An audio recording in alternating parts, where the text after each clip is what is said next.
Welcome to One TV News, your reliable source for the latest news and updates. I am Sochima Okonkwo. First, the major headlines. Court nullifies Rivers 2024 budget. Bars Fubara from interfering in assembly matters.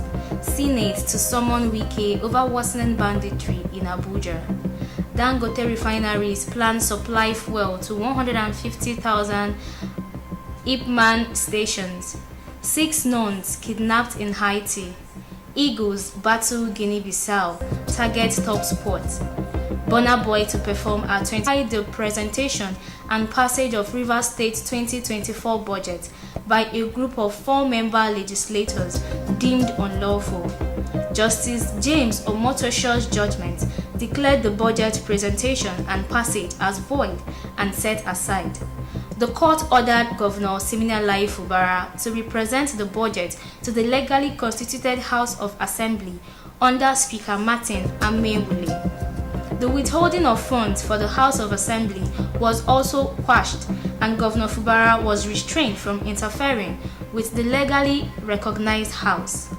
The redeployment of the clerk and deputy clerk was declared null and void, with orders for the Inspector General of Police to provide prohibited from taking over the Rivers State House of Assembly or entertaining any request from Governor Fubara.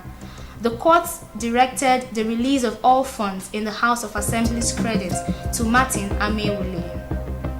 A gas pipeline owned by the Nigerian Ajib Oil Company exploded in Obagi community in Rivers State, causing destruction to the surrounding environment.